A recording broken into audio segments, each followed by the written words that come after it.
Módulo 3. Diagnóstico de la infección por VIH-Sida. Presentada por egresada de la Facultad de Medicina de la Universidad Nacional Autónoma de México. Médico internista, especializado en la atención integral de pacientes que viven con VIH. En Clínica Especializada Condesa. Maestría en alta especialidad. Y doctorado en alta especialidad en establecimientos de salud. Diplomado en Administración y Liderazgo en Instituciones de Salud. Profesora adjunta de pregrado de Infectología en la UNAM. Exdirectora de la Clínica Especializada Condesa. Y actual vicepresidenta de la AMBI. Ella es la doctora Georgina Selene Morales González.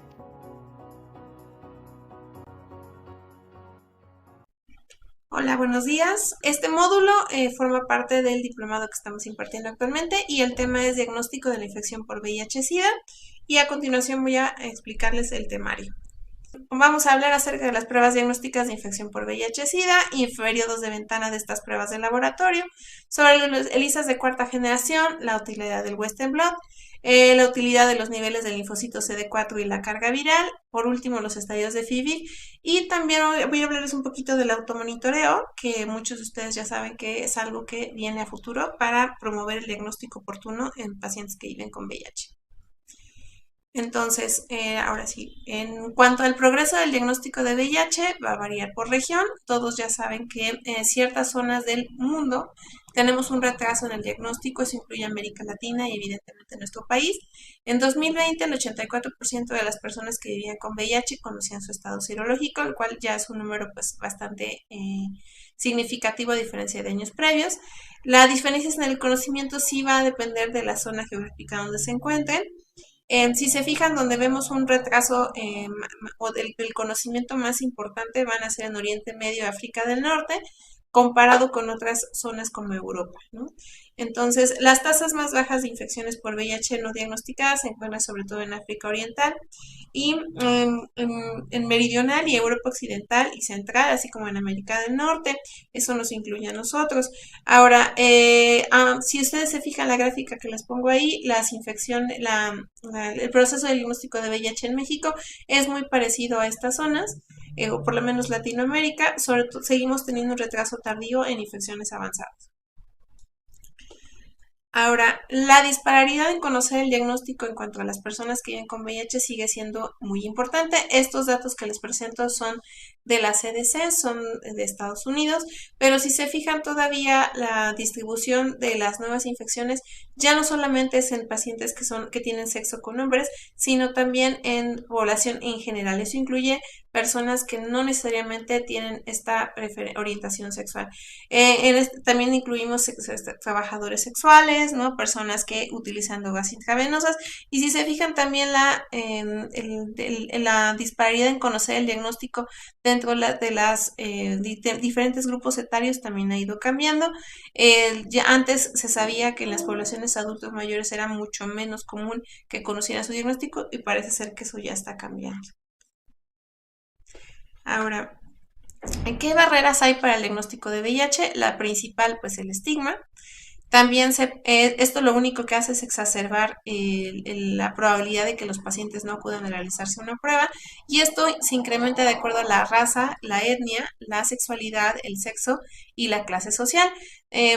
No es el tema, pero seguramente muchos que han leído acerca o han visto casos cercanos de PrEP se han dado cuenta que en algunos programas no han llegado a las poblaciones clave justamente por esta disparidad en cuanto a raza y clase social. Eso no nada más es en México, sino también en otros países. Ahora, también todavía tenemos leyes y políticas discriminatorias. No voy a hablar mucho sobre eso, pero por ejemplo en el caso de las mujeres embarazadas, ustedes saben que la prueba es obligatoria de acuerdo a la norma oficial mexicana, pero siempre y cuando la prueba requiere un consentimiento informado de la persona, lo cual es una implementación discriminatoria de la prueba, ¿no? No se incluye dentro de los demás pruebas de rutina en las mujeres embarazadas. También hay determinantes sociales de la salud, ¿no? Tiene mucho que ver el estatus social de las personas, del alcance que tengan de acudir a un sistema de salud, ¿no? Sí que sí tienen inseguridad, pobreza, ¿no? En condiciones malas para transportarse, ¿no? Bajo nivel educativo, y más que nada es por el conocimiento y el acceso que puedan tener a los servicios de salud, que es lo más importante. También en el que los pacientes tienen poco acceso a servicios de salud mental, a servicios de tratamiento de abuso de sustancias, lo que perpetúa la probabilidad de que los pacientes no acudan a hacerse una prueba de manera oportuna. Ahora, el diagnóstico tardío sigue siendo un problema mundial, no nada más de nuestro país. El diagnóstico tardío se define como un diagnóstico con una cuenta linfocitaria menor a 350 cédulas o que se encuentren ya con un evento definitorio de SIDA, y esto ha ido aumentando sobre todo en ciertas zonas. El 55% de los diagnósticos de VIH en Sudáfrica en 2020 fueron diagnósticos tardíos, el cual es un porcentaje muy importante. De acuerdo a las estadísticas de Censida del 2022 hasta ahorita, el 40% todavía de la población que nosotros diagnosticamos en este país se encuentra dentro de este rubro. Y también esto es una barrera importante para las intervenciones eficaces de prevención y de tratamiento. Habitualmente esto hace que nuestros pacientes lleguen en estadios más avanzados y más graves. Y pues los adultos mayores se sabe que corren un riesgo especial de diagnóstico tardío, justamente porque habitualmente solimos de pensar en este tipo de patologías ya a niveles muy avanzados. Habitualmente cuando los pacientes sufren desgaste, pérdida de peso, etcétera, pensamos en neoplasias y ese tipo de patologías y no pensamos en VIH. Las condiciones indicadoras del VIH pueden no provocar la realización de algunas pruebas, a veces no es muy evidente, y pues evidentemente esto va a hacer que el diagnóstico tardío pues tenga una repercusión muy importante en la mortalidad de nuestros pacientes. Ahora, entrando a lo que son las pruebas diagnósticas de VIH, existen 3 tipos de pruebas para diagnóstico de VIH. La primera es las pruebas de ácido nucleico o NAT, que detectan el ácido o el ARN del VIH. Las pruebas combinadas de detección de antígeno-anticuerpo, que detectan habitualmente el antígeno P24 del VIH, que ahorita vamos a explicar algunas de ellas, así como los anticuerpos de hemoglobina G y M en el suero de los pacientes. Y por último, las pruebas que son netamente de anticuerpos, que detectan los anticuerpos IgM e IgG del VIH. Ahora, las pruebas de diagnóstico de VIH se clasifican en pruebas directas e indirectas. Tiene mucho que ver el mecanismo de acción con la que se realizan estas pruebas, sobre todo esto que les explicaba acerca de detección de antígenos y anticuerpos, ¿no? Las pruebas indirectas, es decir, son incluyendo la prueba rápida, la ELISA de tercera generación, que evidentemente no detecta antígeno P24, ¿no? Quimiluminiscencia, Western blot, etcétera. En cambio, las pruebas directas son estas que detectan antígeno P24, como las pruebas rápidas y el ELISA de cuarta generación. Ahora, ya entrando a lo que es el ELISA, que es una de las pruebas que más comúnmente realizamos, la prueba de ELISA o de Enzyme Linked Immunosorbent Assay es una prueba que tiene una sensibilidad muy alta, arriba casi del 100%, además de una especificidad muy buena, sobre todo ELISAs de cuarta generación, que ya son los ELISAs que realizamos en la mayoría de clínicas en este país. Lo que hace la ELISA es capturar los antígenos recombinantes anti-VIH, sobre todo IgM y IgG, se detectan medio anticuerpos antihumanos que ya están dentro de lo que es el reactivo para detección de este tipo de anticuerpos. Y las pruebas, si recuerdan, las pruebas de ELISA empezaron ya desde hace varios años, empezando por los ELISAs de primera generación, evolucionaron a segunda, tercera, y actualmente ya contamos con la prueba de ELISAs de cuarta generación. Les decía, lo que hacen es detectar anticuerpos y antígenos simultáneamente, lo que permite reconocer la infección por VIH antes de que el paciente haga seroconversión. En la tablita de abajo les pongo las diferencias entre las primeras generaciones de ELISA, ¿no? Por ejemplo, la ELISA de primera generación, que fueron los primeros, únicamente detectaban en el lisado viral la detección del VIH sin hacer una determinación de este ligando de antígeno-anticuerpo, y conforme han ido pasando el tiempo se han ido agregando diferentes detecciones de péptidos que han hecho más específico y sensible esta prueba hasta llegar a la cuarta generación, que ya son los que realizamos, que como repito, lo que hacen no nada más detectan antígenos, anticuerpos IgE, IgM, sino específicamente antígeno P24, que si recuerdan es el primero en expresarse durante la infección por virus de VIH. Ahora, un poquito de definiciones acerca de los periodos que ustedes ya conocen, ¿no? El periodo de eclipse y de periodo de ventana, infección aguda y infección establecida. siendo el periodo de eclipse después de una exposición que se conduce después de infectarse por VIH. Es ese periodo durante el cual ninguna prueba diagnóstica es capaz de detectar el VIH, ¿no? Estamos en una etapa demasiado temprana donde todavía no existen marcadores inmunológicos específicos, es lo que le llamamos el eclipse, y el tiempo que transcurre entre la posible exposición de VIH y un resultado preciso ya de alguna prueba sería lo que es el periodo de ventana. Ahorita voy a poner justamente los días y los periodos de tiempo que esto abarca. Ahora, la infección aguda, ese intervalo entre la detección de carga viral de VIH o RNA de VIH y la primera detección de los anticuerpos, ¿no? La literatura varía de acuerdo a lo que ustedes lean, pero se dice que la carga viral o el RNA del VIH se puede detectar a partir del día 10. Algunas también mencionan que puede ser a partir del 7º día, y la verdad es que incluso en laboratorios muy especializados lo hemos podido encontrar a partir del 5º o 6º día, ¿no? Ahora, ya lo que es la infección de VIH establecida, pues es a partir de lo que ya es la aparición de IgG para VIH, es decir, ya un anticuerpo. Ahora, los marcadores inmunológicos y virológicos durante esta infección, digo, aquí los resumo en 4 pasos, pero voy a poner una imagen más adelante para que lo podamos ejemplificar. El primer marcador que va a aparecer tras la infección va a ser la carga viral, como mencioné, que se detecta habitualmente por técnicas de amplificación.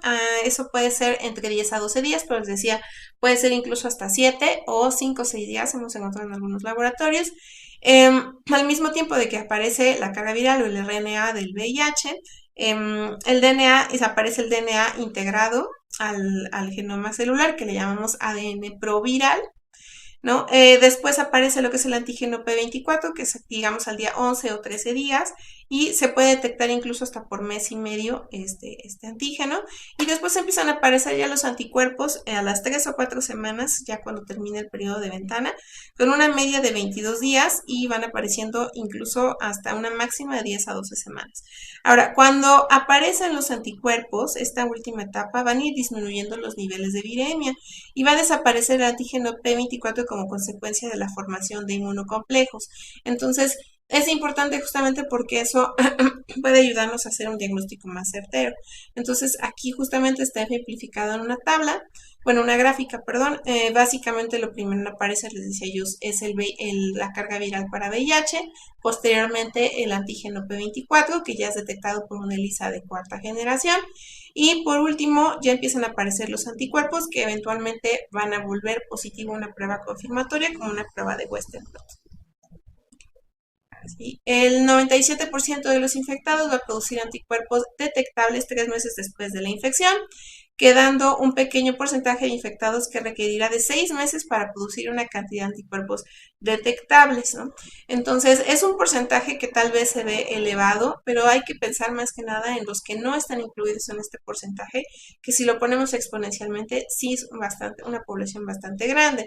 Entonces, este tipo de pruebas de detección de ELISA pues puede generar también falsos negativos, es decir, pacientes que sí estén infectados por el virus de VIH, pero que no presenten una prueba positiva, y se ha visto que hay diferentes factores que pueden afectar esto. Por ejemplo, si los pacientes están en una terapia inmunosupresora, si tienen disfunción de sus linfocitos, el estadio de SIA si está muy avanzado, eso también su compromiso inmunológico es muy severo y se han reportado casos de falsos negativos. Enfermedades crónicas que producen inmunocomplejos, por ejemplo, el lupus eritematoso sistémico es uno de ellos, y también existen pacientes que van a tener pruebas falsas positivas, es decir, que podemos pensar que estén infectados por VIH y no es así. Entre ellas, sobre todo, son las reacciones cruzadas, producto de las interacciones de moléculas presentes en la sangre de algunas personas. Por ejemplo, dentro de las causas está la hiperglabulinemia, las vacunaciones recientes contra hepatitis B, la rabia, la influenza. Anticuerpos, les decía yo, que son similares a las de enfermedades autoinmunes o de otro tipo de virus, por ejemplo, los virus del herpes, también algunas neoplasias hematológicas, y por ejemplo algo que todos hemos escuchado muchas veces es acerca de los falsos positivos en el embarazo, y en el embarazo se sabe que lo que puede ocasionar es que la placenta normal contiene moléculas similares a los antígenos de VIH, y eso es lo que genera una reacción. Entonces es mucho más común encontrar falsos positivos en el embarazo, y sobre todo en los últimos trimestres, cuando la placenta está madura. Ahora, ya entrando a lo que son las pruebas confirmatorias, vamos a hablar acerca de lo que es el Western blot. El Western blot es, les decía, es la prueba confirmatoria más conocida de VIH, o inmunoblot, o prueba recombinante o inmunensayo en línea, LIA, que son las siglas con las que ustedes también lo pueden encontrar. Y básicamente el Western blot es una prueba que busca proteínas víricas que se separan en función de acuerdo a su peso molecular mediante electroforesis en gel de poliaclamida y se transfieren a una membrana de nitrocelulosa sobre la cual se añada e incuba el suero del paciente. Ahí lo que se vigila es justamente que haya una unión del antígeno-anticuerpo que se detecta mediante una técnica de ELISA, y si el suero posee anticuerpos frente a alguna de esas proteínas va a producir una banda coloreada. Ahora, la prueba de Western blot, que es la prueba confirmatoria, habitualmente va a detectar anticuerpos frente a glicoproteínas de envoltura, es decir, lo que es el GP120, el GP160, el GP41, ¿no? Todas las del GenGAC que también ya vieron en el módulo pasado, que es el P55, P24 y P17, hasta llegar a las de proteínas enzimáticas, que suelen ser las últimas, que son el P66, P51 y P31. Entonces, todos ustedes saben que independientemente de que hay diferentes interpretaciones de este tipo de ensayos confirmatorios, al generar un anticuerpo contra el P31, habitualmente hablamos de una infección establecida, y el P31, al ser casi el último anticuerpo que se presenta, pues nos ayuda mucho a veces a identificar entre clínica y historia natural de la enfermedad si hay pacientes con infección reciente o pues muy aguda. Ahora, ¿cuáles son las desventajas de este tipo de ensayo? Que habitualmente son operadores dependientes, es decir, a veces esta banda coloreada puede ser no visible o pasar desapercibida de acuerdo a su laboratorio. Entonces, muchas veces, sobre todo en infecciones recientes, puede haber alguna confusión. Entonces, hay algoritmos para, en caso de que nos quede la duda de estos ensayos confirmatorios, que también les voy a explicar más adelante. Ahora, en caso de que este Western blot o ensayo confirmatorio resultará negativo o no reactivo, más bien, quiere decir que hay ausencia total de actividad. En caso de que saliera positivo, existen diferentes normas que nos hablan acerca de lo que significa un resultado de Western blot positivo. La CDC, o el Centro de Control de Enfermedades, menciona que se considera positivo al menos con dos bandas, sobre todo si estas son para antígeno P24, GP41, GP160 y GP120. Si el paciente presenta por lo menos dos de estas bandas, se considera positivo. La OMS refiere cualquier prueba positiva que tenga dos bandas positivas, independientemente de cuáles estas sean. La Cruz Roja Americana menciona que tiene que ser por lo menos tres bandas, de preferencia por lo menos una que sea estructural. Y el Consorcio de Estandarización de Serología de Retrovirus, al menos una para GP120 o GP160 y una para P24 y P31, que les explicaba yo. Entonces digo, básicamente P24 primer antígeno en expresarse, P31 en ser el último. Entonces cada laboratorio debe establecer sus propios criterios de acuerdo al tipo de norma que van a seguir. Y ya por último, lo que es el Western blot indeterminado, pues es cualquier actividad que no reúna por lo menos estos criterios que estoy mencionando, y ahí es cuando tenemos un protocolo para qué hacer con esos pacientes, ¿no? Ahora, ¿qué va a determinar que una prueba de Western blot esté indeterminada? Estas pruebas indeterminadas entre las causas están que pues a lo mejor el paciente está en una fase muy temprana o en un estadio demasiado avanzado de la infección con un deterioro neurológico muy severo.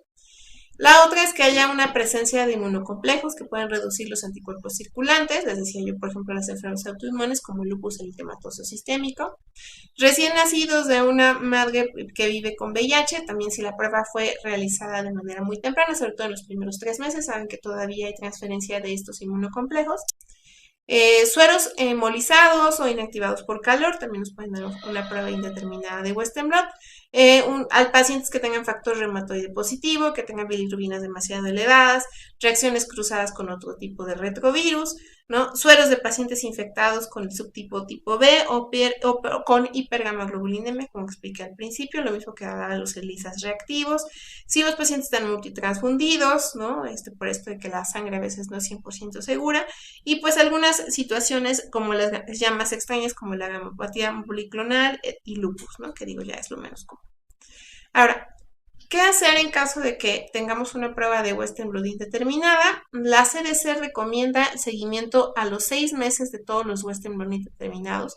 Si el patrón de Western blot se mantiene estable, el resultado se debe considerar negativo, salvo el paciente tenga síntomas o datos clínicos de infección por virus de VIH.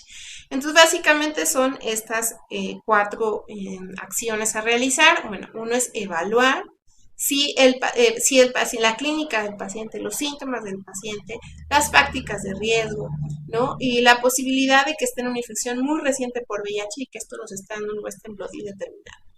Comparar, tal vez tomar nuevamente una muestra del paciente, ¿no? Compararla con tal vez usar la misma técnica o buscar una técnica diferente para justamente poder determinar, por ejemplo, apoyarme por una carga viral por VIH, ¿no? Etcétera, o la detección de un antígeno P24. Y pues también les decía yo repetir, tomar una nueva muestra, volver a hacer otra prueba para corroborar el diagnóstico y pues lo que les decía, si en caso de todo haciendo todo esto, la prueba sigue indeterminada, pues esperar a lo mejor 6 meses, pero evidentemente si el paciente tiene mucho riesgo, pues no perderlo en el seguimiento. Ahora, les decía yo, estas pruebas confirmatorias, sobre todo el Western blot, que es de la que más he hablado, tiene una sensibilidad y una especificidad altísima, ¿no? Arriba del 99%, muy parecida a lo que es el ELISA, ¿no? Pero les decía yo, aunque son pruebas confirmatorias, tienen algunos errores, por eso ahorita que veamos el algoritmo diagnóstico en general de Censida y de otras guías, pues normalmente sugiere que todas estas pruebas sean precedidas o sean acompañadas de otro tipo de pruebas para aseverar el diagnóstico. Ahora, voy a hablarles un poquito acerca de la carga viral como prueba confirmatoria. Hay algunos centros, como por ejemplo en el que yo laboro, donde a veces utilizamos la carga viral como diagnóstico. Esto es porque nuestro algoritmo diagnóstico suele tomar en cuenta pruebas rápidas con detección de antígeno P24. Ahorita en el algoritmo lo voy a poner. Ya nosotros no tomamos Western blot justamente porque hacemos 2 pruebas rápidas sin toma de carga viral. Al principio no era un estudio que fuera realmente aprobado porque había mucho riesgo de error, había muchos factores que podían hacer al principio que la carga viral fuera detectable en cantidades muy pequeñas. Ahora ya los ensayos moleculares de ARN son muy sensibles, ¿no? Pero pueden ser negativos todavía entre un 3 al 5% de los casos, es decir, aunque el paciente tenga VIH, son 3 al 5% de los pacientes pueden tener todavía carga viral negativa. Entonces, por esa razón no se aceptaba bien como tal las pruebas. De todas formas, se sugiere que las cargas virales por VIH para diagnósticos sean acompañadas de otra prueba diagnóstica, como por ejemplo 2 pruebas rápidas o un ELISA de 4ª generación. Más o menos 2016-2017 fue aprobada ya en México como prueba confirmatoria, pero siempre se sugiere que se cuente con una prueba agregada, por ejemplo, un ELISA de 4ª generación. Ahora, la cuantificación de la carga viral en plasma o en la célula periférica puede ser por 3 métodos, ¿no? La toma de PCR con transcriptasa reversa, el DNA ramificado o la amplificación basada en secuencias de ácidos nucleicos. Estas pruebas, les decía yo, son muy útiles para monitorear. No nada más es necesaria tomarla al inicio, sino para monitorizar a los pacientes durante su diagnóstico y su tratamiento. Aunque todavía hay debate acerca de la importancia de la toma de CD4 iniciales antes de iniciar el tratamiento, la carga viral sigue siendo un deber. No se debe iniciar en un paciente tratamiento antirretroviral si no se cuenta con ella, de preferencia, porque no nada más nos va a ayudar a saber la severidad de la enfermedad y ayudar a saber los síntomas de los pacientes, sino también nos ayuda a monitorizar el tratamiento y la eficacia del mismo. Los resultados habitualmente van a estar dados por mililitro de sangre y van a variar de acuerdo al método que se utiliza. Entonces, seguramente en las unidades donde laboran, por ejemplo, en el Seguro Social, el límite de indetectabilidad, por ejemplo, son 20 copias, en la Secretaría de Salud son 40, Chopo, Polanco 200, pero es básicamente el mismo resultado. Si ustedes leen la literatura, es dependiendo de la técnica con la que se realiza, pero básicamente todos son indetectables, funcionan de la misma forma. Y también es importante tomar en cuenta el logaritmo que se mide al inicio, porque la disminución del logaritmo, lo van a ver más adelante, nos va a ayudar a saber la eficacia del tratamiento, nos ayuda también a ver si hay eficacia residual cuando los pacientes abandonan el tratamiento. Entonces tiene una utilidad muy importante, no solamente la cuantificación de carga viral, sino el logaritmo también. Ahora, habitualmente lo que esperamos es que la carga viral de VIH, entre más alta esté, habitualmente hay más síntomas, habitualmente solemos encontrar niveles CD4 más bajos, pero no es una regla. O sea, no es tema no es algo que vamos a tratar en esta plática, pero saben que existen los controllers, que son pacientes que no replican el virus, siempre están indetectables sin haber recibido tratamiento antirretroviral. Existen también los progresores lentos, que son pacientes que tienden a replicar de manera más lenta, con CD4, descensos de CD4 más bajos. Entonces, hay excepciones a la regla, pero habitualmente la carga viral alta produce mucha sintomatología en nuestros pacientes. Y también hemos visto, seguramente ustedes también lo han hecho, pacientes con cargas virales bajas, pero con CD4 muy bajos, y los pacientes con muchos síntomas. Habitualmente eso es porque la carga viral terminó, digamos, con su reserva de CD4 y ya no hay donde reproducir más carga viral. Entonces, la carga viral, la verdad es que es un excelente indicador de síntomas, pero no hay excepciones a la regla que hay que tomar en cuenta. Ahora sí, digo, ya por último hablarlo acerca de las pruebas rápidas. Las pruebas rápidas se autorizaron a nivel mundial en 2002. Estos son dispositivos de flujo lateral o cassettes de flujo continuo que utilizan membranas porosas para detectar IgG e IgM, es decir, anticuerpos, en orales, sangre total, plasma, suero, etc. Y habitualmente dan resultados en 30 minutos. Las más comunes son las de flujo lateral, porque son pruebas que no requieren laboratorio. Tienen una sensibilidad arriba del 99.3% y casi el 100%, y una especificidad entre el 99.7 y 99.9. Son excelentes pruebas. Se sigue sugiriendo que deben combinarse con otra prueba diagnóstica, por ejemplo, una ELISA de cuarta generación o una carga viral, y dan hasta el 91% de especificidad en poblaciones de riesgo. Si se fijan, la especificidad baja mucho en poblaciones de riesgo, por ejemplo, hombres que tienen sexo con hombres o que tienen múltiples factores de riesgo, por ejemplo, trabajadores sexuales, hombres que tienen sexo con hombres, usuarios de drogas, etc. Entonces, sigue habiendo riesgos de falsos negativos. Es una muy barata, es muy sencilla de realizar, pero sí es muy importante que la persona que va a aplicar estas pruebas esté entrenado para realizarlas, justamente para evitar que haya falsos negativos. Ahora, no voy a andar mucho en cómo funcionan el resto de los equipos, pero bueno, las pruebas de flujo lateral, que son las que más comúnmente utilizamos, lo que hacen, si alguno de ustedes la ha realizado, es añadir a un extremo de una tira de nitrocelulosa que viene dentro del pack de la pruebita, se agrega lo que es una gota de sangre tomada por una micropipeta. Esta gota de sangre debe ser obtenida sin alcohol, ¿no? En un dedo seco, ¿no? Y tratando de obtener la sangre con el menor contacto con la piel y la mano de quien está tomando la muestra. Se toma con pipeta y después se coloca en la tira de nitrocelulosa. Se atrae la muestra hacia una almohadilla hecha en el extremo opuesto, que lo que va a hacer es que los reactivos de detección se van a rehidratar, se unen a los anticuerpos del paciente, los anticuerpos contra el VIH presente en la muestra se van a unir a los antígenos del VIH inmovilizados de la línea de prueba, mientras que los anticuerpos antihumanos de la línea de control se van a unir de forma específica a cualquier inmunoglobulina en la muestra y van a pintar una línea.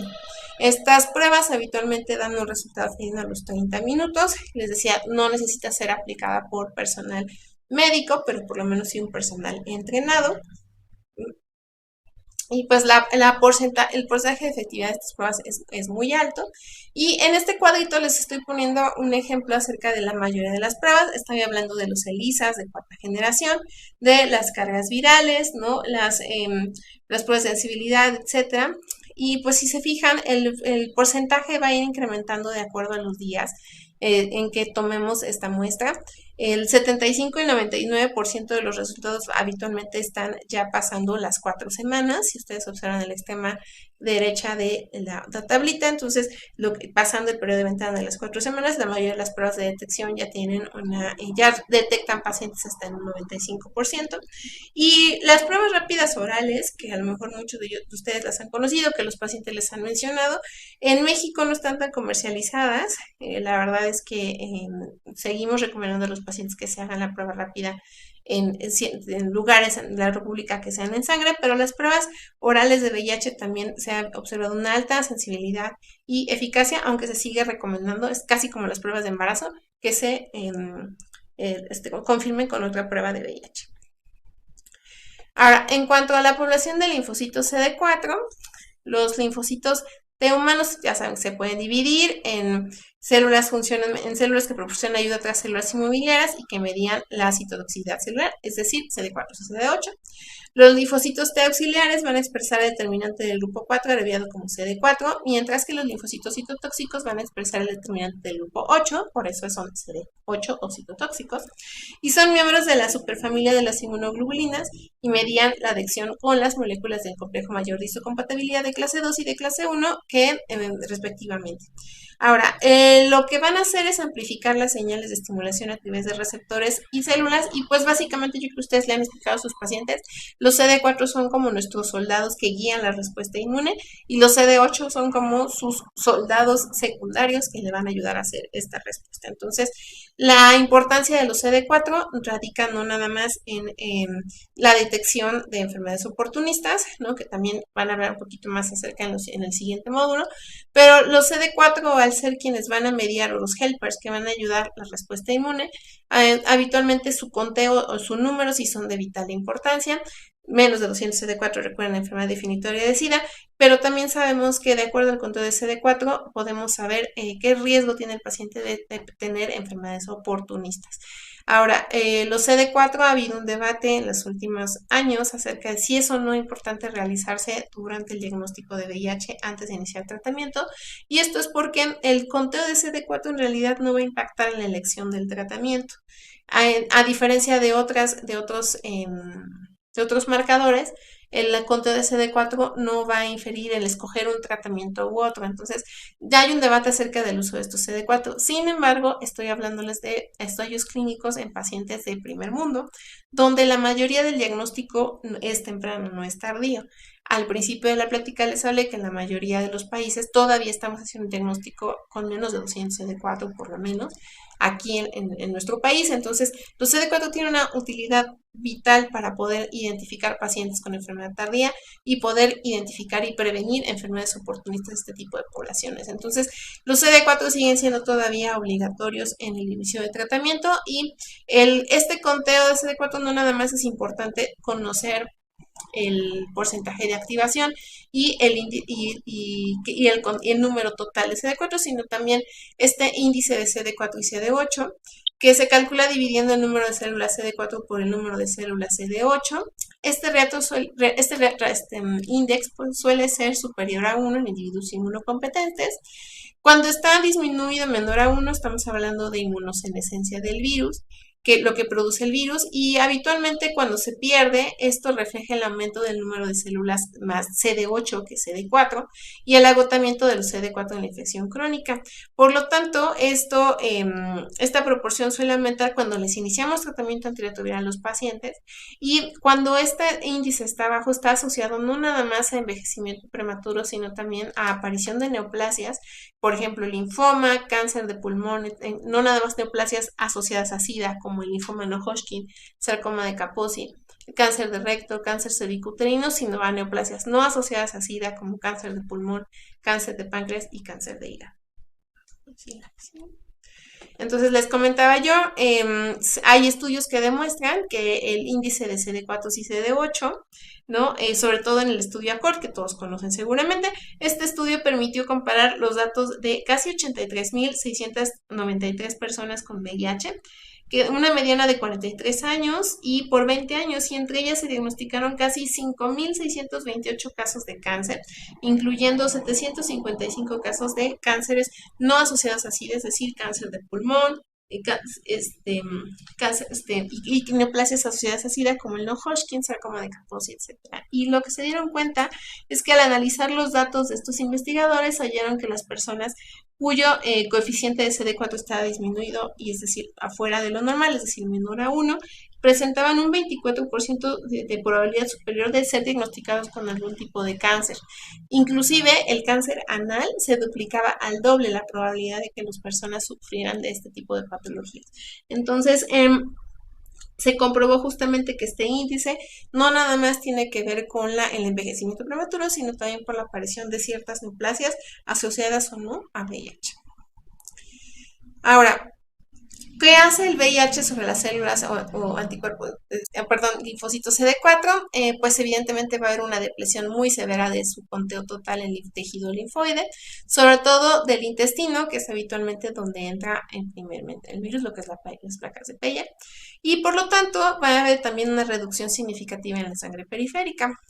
El decaimiento de los CD4 va a ser de manera precipitada y sobre todo en los pacientes con infección aguda, pero normalmente se va a recuperar en la sangre a lo largo de varias semanas, ya que los linfocitos T helpers o CD4 tienden a tener recuperación al principio inicial.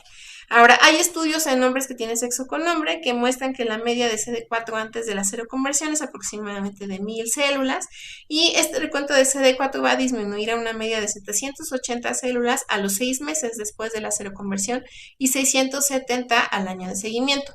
Esto se los menciono porque en la mayoría de los pacientes a veces nos dicen ¿cuánto tiempo llevaría yo viviendo con VIH? Y la verdad es que a veces es imposible decírselos.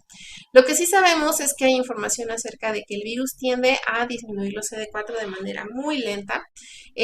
Hay ciertos factores que hacen que esto ocurra de manera más acelerada, por ejemplo, el abuso de sustancias, la edad, las comorbilidades que están descontroladas, ¿no? Todo eso va a hacer que los CD4 puedan bajar de manera más precipitante. Entonces, pero este descenso, hay estudios que demuestran que habitualmente es lento. Uno de mis maestros lo que decía es que justamente el inicio de tratamiento antirretroviral es una prioridad, pero nunca es una urgencia, y eso tiene mucho que ver porque debe ser una decisión pensada, ¿no? Meditada, ¿no? Y que justamente se tenga toda la información persistente, y que pese a lo que pensamos, pues los CD4 no van a variar de 1 o 2 semanas, ¿no? Ahora, posteriormente, el recuento de células CD4 va a disminuir una tasa media anual de aproximadamente 50 células y por año, ¿no? Entonces, una disminución significativa de CD4 puede provocar infecciones oportunistas y mortalidad del paciente no tratado. También, les decía yo que en la infección aguda suele haber una disminución muy importante de CD4, y por eso es que hay reportes de casos de pacientes con oportunistas en infección aguda, lo cual no es lo común. Habitualmente esta recuperación es en semanas y los pacientes pasan a la fase crónica, a esto que les comentaba, pero sí hay reportes de caso de encefalopatía por herpes, neumocistosis en pacientes en fase aguda. Ahora, por último voy a hablarles acerca de los estadios de FIVID. Los estadios de FIVID vienen de una publicación que se realizó en el 2003 en base a resultados de pruebas de ciertos biomarcadores y marcadores del virus sobre la respuesta inmunitaria de las personas.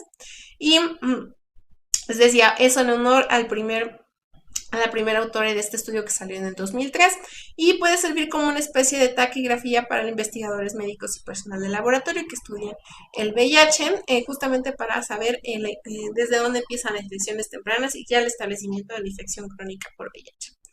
Ahora, los estadios de FIVID, los vamos a resumir un poquito aquí en esta tabla que se parece a la del diagnóstico. En el momento en que el virus de VIH entra en el torrente sanguíneo, entra a las placas de Peyer, que es su primer reservorio, pasan las 48-72 horas donde puedo yo establecer una profilaxis post-exposición.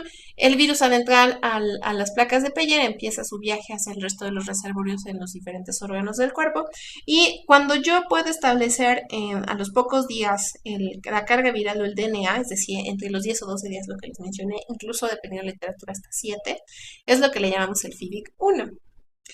7 días después, los métodos actuales ya pueden detectar lo que es el antígeno P24. En el momento que yo detecto el antígeno P24, paso a FIVIC2. Después de 5 días, más una media, un total más o menos de unos 22 días después de la infección, las pruebas ya sensibles para VIH van a empezar a detectar anticuerpos, ya no nada más antígeno. Y en el momento que empieza a haber anticuerpos, donde ya una ELISA de tercera generación e incluso el Western blot de cuarta ya puede detectar un anticuerpo, sería lo que es el FIVIC3. Ahora, ya cuando tenemos prueba confirmatoria de Western blot, que obviamente en estos estadios que mencioné va a estar negativa, cuando empiezan a aparecer ya lo que son los antígenos y los anticuerpos positivos hasta llegar al P31, de ahí viene el resto de los estadios de FIVIC, que sería el 4, 5 y 6. Entonces, el estadio 4, sobre todo, es cuando todavía encontramos un Western blot indeterminado, cuando solamente tenemos la bandita del P24 y a lo mejor una extra. Llegamos a FIVIC5 cuando el Western blot ya es positiva, porque ya se agregó alguna otra bandita aparte de lo que es la P24, sobre todo esta P31 que les comentaba que habla de infección crónica, y el FIVIC6 ya lo que es cuando el Western blot es netamente positivo con banda P31 positiva y evidentemente el resto de los anticuerpos también positivos. Y es cuando ya sabemos que la infección es una infección crónica. En la clínica donde laboro hemos logrado encontrar hasta FIVIC1 y habitualmente tiene mucho que ver la cooperación de los pacientes y el laboratorio también. Entonces, siendo una clínica de detección exclusivamente de VIH, hemos encontrado pacientes en FIVIC1 gracias a la oportuna intervención de consejería, que habitualmente encuentra pacientes con múltiples factores de riesgo, que incluso todavía asintomáticos se consideran en riesgo y se han hecho cargas virales para VIH de manera de detección antes de esos 10 días, ¿no? Les decía, tuvimos un paciente que con 5 días ya encontramos casi 150 copias de virus y pues le hicimos seguimiento de manera nada más de manera de investigación y pues sí, el paciente empezó a aumentar su carga viral, llegamos a la prueba P24 positiva, el ELISA, el Western, etc. Entonces, aquí para encontrar síntomas en pacientes con estadios tan tempranos, pues sí requerimos una cooperación no nada más del paciente, sino del personal de detección y del laboratorio. Así. Entonces, este es un juego comparativo de la sensibilidad, especificidad y uso de las pruebas diagnósticas. Si se fijan, todas las pruebas, las que les hablé, la prueba rápida de detección de P24, los ELISAs de cuarta generación, los Western blot, etcétera, tienen una especificidad y una sensibilidad muy elevada. Entonces, pese a eso, por la importancia del diagnóstico y la probabilidad mínima de falsos positivos, se deben realizar nunca solas, siempre acompañados de otra prueba. Entonces, aquí les pongo un algoritmo de diagnóstico de VIH, que es básicamente el que manejamos en la mayoría de las clínicas de la Secretaría y eso incluye pues la mayoría del país, donde pues si una persona requiere una prueba de VIH, se puede ofertar una prueba rápida. Si esta prueba rápida sale no reactivo, pues podemos considerar que el paciente vive sin VIH. Si la prueba sale reactiva, sugerimos realizar otra prueba, por ejemplo, una ELISA de cuarta generación, y si esta sale reactiva, se considera que el paciente puede ser portador de virus de VIH o vivir con VIH. Si la prueba sale todavía todavía reactivo, pero no tenemos al alcance una ELISA de cuarta generación en ese momento, podemos realizar una nueva prueba rápida de detección de P24 y con 2 pruebas rápidas positivas podemos pensar que el paciente es reactivo a VIH y en caso, por ejemplo, de Clínica Condesa realizamos carga viral para VIH con estas 2 pruebas rápidas positivas. Ahora, en caso, por ejemplo, de que haya indeterminados, ya les comenté yo lo que se debe de hacer, pero si se fijan, lo que es el algoritmo menciona muy importante que los pacientes no se deben de perder, salvo el paciente tenga pruebas contundentemente negativas o no reactivas.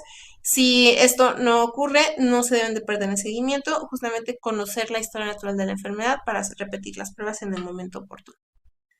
Ahora, hay algunos problemas en el diagnóstico de algunos pacientes, bueno, no diría problemas, sino más bien advertencias, les comentaba yo. Los ELISAs no son útiles para identificar la infección en pacientes en neonatos o lactantes de madres que viven con VIH, sobre todo en los primeros 18 meses de vida. Se sugiere por lo menos en los primeros 3 meses a realizar estudios de seguimiento, ¿no? Pese a que si tenemos, por ejemplo, si a los 3 meses el neonato sale una prueba negativa, se sugiere hacer el seguimiento por lo menos hasta los 18 meses. Y justamente para el diagnóstico precoz de la infección vertical podemos recurrir a detección de antígenos virales, por ejemplo, el P24 o la carga viral, sobre todo si tenemos una sospecha muy alta y el neonato pueda tener riesgo de enfermedades oportunistas. Pero la terapia, por ejemplo, antirretroviral profiláctica posterior a la exposición de VIH, por ejemplo, el ácido budinib que ya tenemos en México, pues puede disminuir la presencia del antígeno P24 cuando se hacen las pruebas de manera muy temprana. Por eso es que es importante, pese a todo esto, hacer el seguimiento de estos neonatos y no perderlos. Ahora sí, voy a hablarles ya por último del autotesteo. ¿Qué podemos hacer para mejorar el diagnóstico en nuestra población que vive con VIH? Hay diferentes intervenciones que pueden aumentar el diagnóstico, por ejemplo, abrir completamente el diagnóstico de VIH en varias instalaciones de salud. Es decir, tener clínicas especializadas en VIH no es suficiente. La prueba de VIH debe ofrecerse en cualquier sistema de salud al alcance de todas las personas. Buscar que la prueba no se haga solamente a poblaciones de riesgo, sino que sea un testeo universal. Es desestigmatizar la prueba, ¿no? Ofrecer la prueba de VIH a todas las personas, independientemente de su sexo, raza, condición o orientación sexual. Ahora, por ejemplo, tratar de buscar una red de búsqueda de casos, ¿no? Sobre todo en pacientes que tengan factores de riesgo. Buscar lo que es ya hacer pruebas diagnósticas en casa, que es lo que es el automonitoreo. Por ejemplo, pacientes que tienen factores de riesgo múltiples, sugerimos realizar pruebas de manera rutinaria y no necesariamente tienen que acudir ya a un centro de salud para realizarse, se la pueden hacer en casa, ¿no? En México todavía no está aprobada por COFEPRIS pruebas de autotesteo, pero en Estados Unidos y algunas partes de Europa ya están aprobadas. A lo mejor algunos de ustedes las llegaron a ver en algún congreso, y pues si el paciente está entrenado son fáciles de hacer, tiene una especie de una sensibilidad muy alta. Incluso ya hay algunos lugares donde manejan las pruebas como si fuera una lata de refresco, ¿no? Que compras en una máquina y sale la prueba, la haces en tu casa y te explican cómo puede salir reactivo. Ahora, utilizar, por ejemplo, mensajes de texto o social media para que los pacientes identifiquen factores de riesgo y lugares donde se puedan hacer la prueba. Aquí en México, en la Ciudad de México, hemos hecho muchas campañas sobre eso, pero aún así se han hecho en ciertos lugares estratégicos como la Zona Rosa, Condesa, etc. Identificar algunos puntos, por ejemplo, los que mencionaba, donde estas pruebas pueden ofrecerse, ¿no? Que haya incentivos financieros, por ejemplo, no nada más para asociaciones que se dedican para tratar poblaciones de riesgo. Incluso, a lo mejor algunos de ustedes habrán escuchado, hace unos 5 o 6 años se hizo un estudio de manera conjunta con el doctor Kenneth Meyer en Estados Unidos sobre incentivos para pruebas de diagnósticos de ITS y VIH en trabajadoras sexuales, que fue muy exitoso. Y también establecer estrategias para combatir el estigma de las pruebas, ¿no? Ustedes conocen mucha gente que no quiere hacerse la prueba porque no nada más por el qué dirán de las personas, sino porque ellos mismos no se consideran en riesgo, porque estigmatizan la prueba. Por ejemplo, las embarazadas. Las embarazadas no se consideran en riesgo porque no tienen múltiples relaciones sexuales, solo con una persona, y por eso ellas consideran que no es riesgoso, que la prueba solo debe hacerse en personas con múltiples factores de riesgo, y eso es estigmatizar la prueba. Ahora, la nueva recomendación de la OMS es que los enfoques basados en redes sociales pueden ofrecerse como un enfoque de pruebas de VIH para poblaciones clave como parte de un paquete integral de atención y prevención, ¿no? Recomiendan que estos enfoques deben de ser no nada más en redes sociales, sino en todos aquellos mensajes de texto o información que le llegue a las personas. Lo que se cree es que pueden aumentar los diagnósticos de VIH. A lo mejor ustedes han leído proyectos sobre estas aplicaciones para hombres que tienen sexo con hombre como Grindr o Manhunt, donde sí ha habido incremento de las pruebas. Inclusive en el gobierno de la Ciudad de México tuvimos un programa hace unos años donde se ofrecía la prueba de VIH como especie de estrategia caballo de Troya.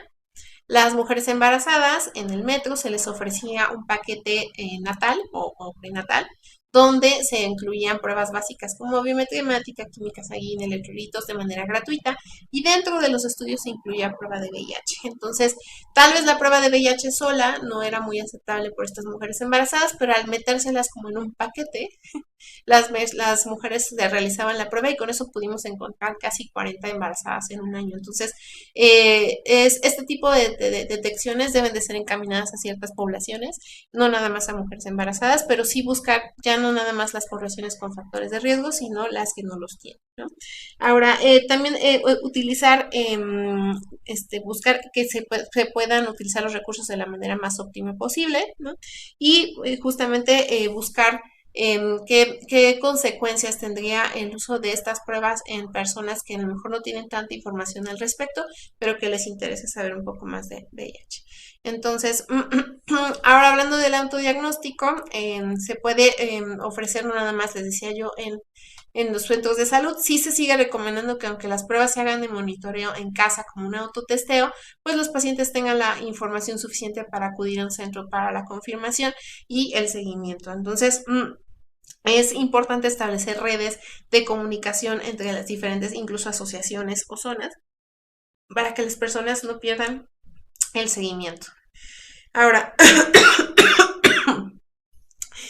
los beneficios del autodiagnóstico están demostrados. Estas intervenciones de autocuidado, eso incluye no nada más las pruebas de VIH y de ITS, sino de prevención y de atención sanitaria, pues tiene que ser, no nada más las detecciones tienen que ser sencillas, sino también precisas, aceptables, seguras, ¿no?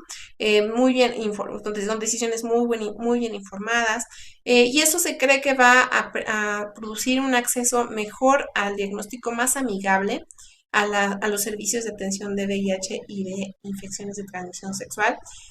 A veces lo que estos estudios están demostrando es que la familiaridad con el diagnóstico de VIH se va a ir incrementando hasta que los pacientes tengan, o consideren el realizarse un autotesteo como parte del cuidado personal, así como ir al gimnasio, cuidar su alimentación, etcétera. La que sí me acuerdo. Entonces, este estudio, por ejemplo, en poblaciones transexuales y mujeres trabajadoras dedicadas al sexo comercial, pues sí se ha visto que utilizar las pruebas del autodiagnóstico ayudan a encontrar población que vive con VIH en ciertas pruebas que a veces no eran muy accesibles, por ejemplo, las transexuales y las trabajadoras sexuales, que muchas veces por diversas situaciones no acuden a los centros de atención para detección, y parece que el autotesteo es una buena forma en la que estas poblaciones con riesgos muy altos se pueden detectar de manera más oportuna. Y les decía yo, hay entre las estrategias, pues no nada más es reconocer las poblaciones de riesgo que ya les mencioné, sino también reconocer las condiciones que van a ayudar a que se modifiquen las estrategias para llegar a estos, ¿no? Entonces, por ejemplo, buscar estrategias para trabajadoras sexuales, para hombres que tienen sexo con hombres, para población transgénero, etcétera. Y bueno, ya por último, pues las conclusiones es que la mayoría de las nuevas infecciones por VIH se producen en grupos marginados, es decir, todavía estamos en poblaciones vulnerables o vulneradas.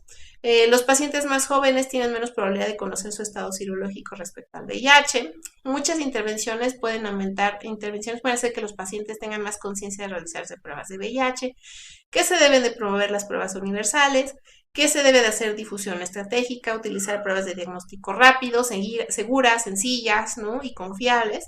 Esto del autotesteo, el diagnóstico de VIH, pues yo creo que es algo que viene muy fuerte y seguramente va a llegar a este país. Eso, yo creo que la labor del personal de salud es mantener a la población bien informada, justamente para evitar la confusión, que sería lo que haría que esto se fracase, ¿no?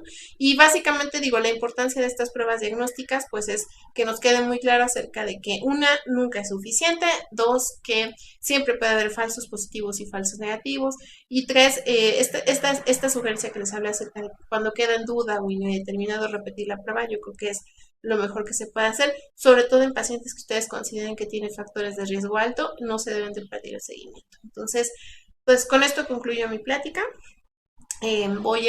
Vamos a incluir la bibliografía. La plática está disponible en el Moodle, a ustedes la gusten ver. Vamos a manejar una actividad solamente en esta semana. Y vamos a incluir la bibliografía, la evaluación inicial y la evaluación final. La verdad es que es un módulo muy chiquito, muy fácil y pues estoy atenta a cualquier duda y muchas gracias.